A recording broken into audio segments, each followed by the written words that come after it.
अस्सलाम वालेकुम and welcome back to the channel. और आज हम बात करने जा रहे हैं कि कुछ टिप्स दूंगी बिगिनर्स के लिए जो अभी अभी सीएसएस की तैयारी करने जा रहे हैं, इनको कहीं नहीं समझ आ रही कि क्या किया जाए। उनसे बात करते हैं क्योंकि बहुत सारे लोग इंस्टाग्राम पे क्वेश्चंस पूछते हैं and my coordinator deals with Instagram account, तो he keeps on forwarding me those questions. जब भी वो न्यू बैच के एडवर्टाइजमेंट लगा रहे होते हैं तो बदले में बहुत सारे लोग क्वेश्चंस पूछ रहे होते हैं, जैसे कि आजकल भी न्यू बैच का एडवर्टाइजमेंट लग रहा है। तो उसी सिलसिले में फिर कुछ क्वेश्चंस आए तो मैंने सोचा कि वो आंसर कर दूं।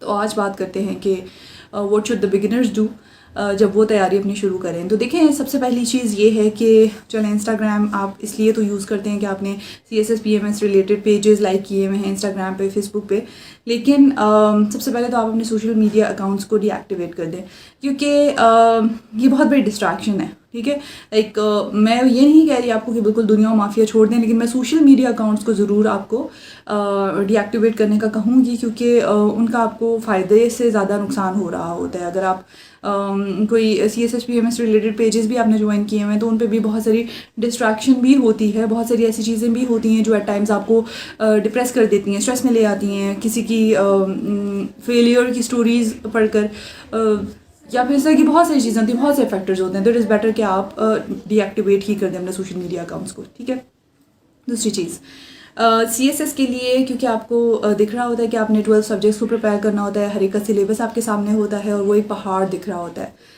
पहाड़ वो होता भी है, लेकिन इस पहाड़ को सर करना मुश्किल नहीं है। ठीक है, तो आपने ये करना है कि आपने वो 12 के 12 सब्जेक्ट्स को सर पे सवार नहीं करना। Take 1 subject at a time या maximum 2 subjects at a time.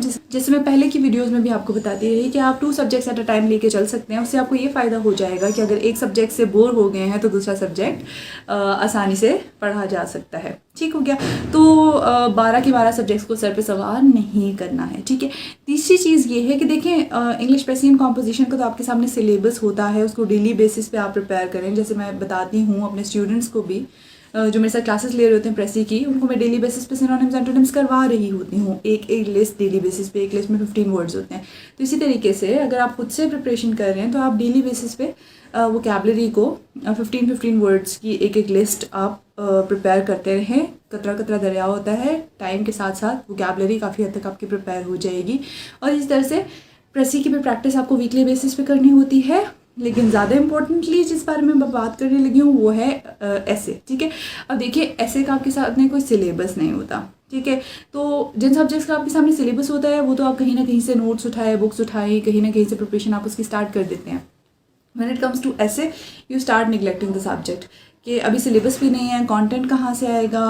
And पे हो सकता है किसी के लिखे हुए एसेज मिल जाएं, कहीं हम अकेडमी में मॉक्स देंगे, वहाँ पे बाकी लोगों के मॉक्स पड़े होंगे, उनकी फ़ोटोज़ बना लेंगे। I have seen this things happening in front of me. ठीक है, तो इस तरह से करते हैं एस्पायरेंट्स, लेकिन this is not the solution to the problem. ठीक है, तो ऐसे को आप साथ साथ लेकर चलेंगे तो ही, क्योंकि ऐसे देखें वही बात है, 11 सब्जेक्ट्स को या 10 सब्जेक्ट्स को जितना ज़्यादा टाइम दे दिया, जितनी ज़्यादा मेहनत कर ली, अगर ऐसे को टाइम नहीं दिया तो क्या होगा?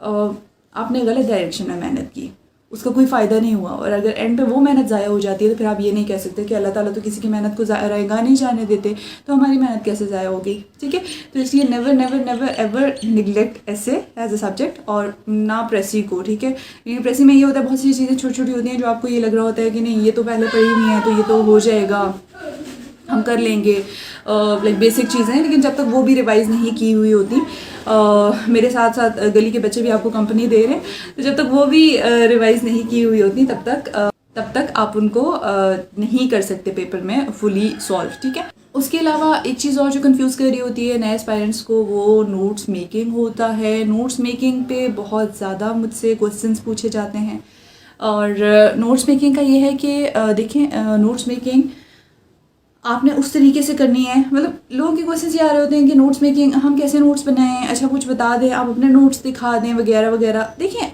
मैं जिस तरीके से अगर नोट्स बनाती हूँ या अगर मैंने नोट्स नहीं बनाए थे तो उसके पीछे रीज़न ये है कि मेरा शुरू से पढ़ने का ये तरीका था। आपका मैट्रिक एफएससी लेवल पे जो भी नोट्स मेकिंग का तरीका था, या फिर आपको अगर ज़्यादा फीजिबल ये था कि आप बुक पढ़ के उसमें इंपॉर्टेंट पॉइंट्स अंडरलाइन करते थे, हाईलाइट करते थे, तो उस तरीके से आप ज़्यादा अच्छे तरीके से प्रिपेयर कर पाते थे। तो अगर आपका वो तरीका है आप उसको फॉलो करें।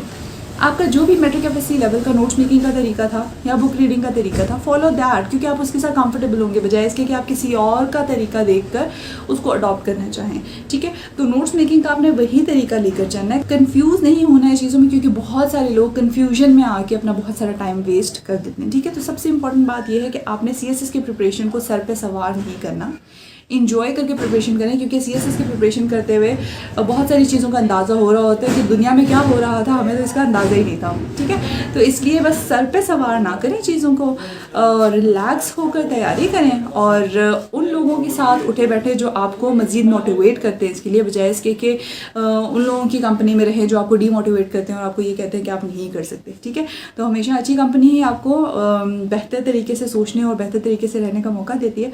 तो इसलिए चूज़ योर फ्रेंड्स वाइजली, और अगर कोई आपके इर्द गिर्द ऐसे लोग हैं जो आपको डिस्करेज करते हैं, डीमोटिवेट करते हैं, तो उनसे भी किनारा कशी इख्तियार कर लें कुछ टाइम के लिए। At the moment you will be able to do it इंशाल्लाह, तो फिर उनको भी नज़र आएगा कि नहीं वाकई इन्होंने कर दिखाया।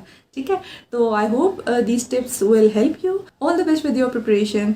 सी you in the next video. अल्लाह हाफिज़।